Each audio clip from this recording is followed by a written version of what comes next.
CM Revanth Reddy cabinet విస్తరణపై దృష్టి పెట్టారు. ఇప్పటికే మంత్రివర్గంలోకి తీసుకోనున్న నేతలపై కసరత్తు పూర్తయినట్లు తెలుస్తోంది. అయితే టీజేఎస్ అధ్యక్షుడు ప్రొఫెసర్ కోదండరాంకు కేబినెట్లో చోటు దక్కనుందని తెలుస్తోంది. అందులో భాగంగానే ప్రభుత్వంలో ఆయనకు ఎలాంటి పదవి ఇవ్వనున్నారు అనే దానిపై ఆసక్తి నెలకొంది.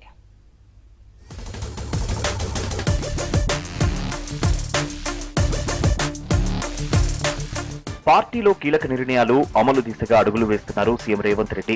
పార్టీలో ముఖ్య నిర్ణయాలకు హైకమాండ్ అనుమతితోనే ముందుకు వెళ్తున్నారు.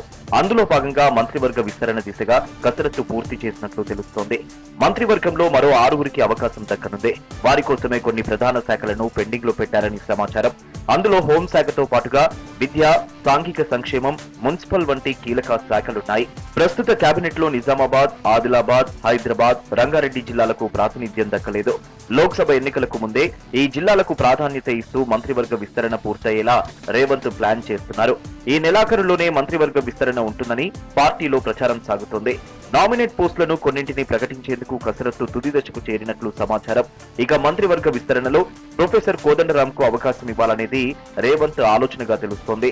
గవర్నర్ కోట ఎమ్మెల్సీలో ఒకటి కోదండరాంకు ఖరారైంది. ఉద్యోగులు అయితే 317 జీవో బాధితులు కానీ ట్రాన్స్ఫర్లు, ప్రమోషన్లు నిలిచిపోయాయనో, ఎందుకంటే గత ప్రభుత్వం నిర్లక్ష్యం చేసింది. మాకేమో అందరు కూడా తెలంగాణ ఉద్యమ కాలంలో పరిచయం.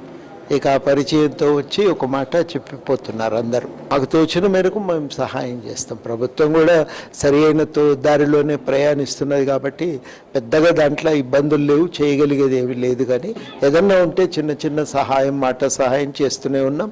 భవిష్యత్తులో కూడా తప్పకుండా మేము ఉంటామనేదే వాళ్ళకి హామీ ఇస్తున్నాం. తెలంగాణ ఉద్యమ సమయంలో కోదండరాం క్రియాశీలకంగా వ్యవహరించారు. పొలిటికల్ జేఏసీ ఏర్పాటు చేసి అన్ని పార్టీలను ఒకతాటిపైకి తెచ్చారు. తాజాగా అసెంబ్లీ ఎన్నికల్లో కాంగ్రెస్ పార్టీకి మద్దతుగా నిలిచారు. దీంతో కోదండరాంకు మంత్రిని చేసి విద్యాశాఖ అప్పగించడంతో ప్రొఫెసర్ గా ఆయన అనుభవం ఉపయోగపడుతుందని భావిస్తున్నట్లు సమాచారం. అయితే ఇదే మాట కోదండరాంని అడిగితే ఎమ్మెల్సీ పదవి వాస్తవం, కేబినెట్ లో చోటు అనేది ప్రచారం అని చెప్పుకొచ్చారు.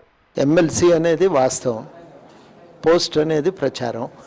కాబట్టి ఈ వాస్తవము అది ప్రచారం. ఇదైతే మనకు తెలుసు. దాని మీద మనం వ్యాఖ్యానించడానికి లేదు. ప్రచారం పైన వ్యాఖ్యానించటం అయితే సమంజసం కాదు. మేము ప్రాతినిధ్యం కోరుకున్నాం. ప్రాతినిధ్యం కల్పిస్తే కాదనటం కూడా భవ్యం కాదు. ప్రొఫెసర్ కోదండరాంకు మంత్రి పదవి ఇస్తారా, లేదంటే అందుకు సమానమైన పోస్టులో నియమిస్తారా అనేది తెలియాల్సి ఉంది.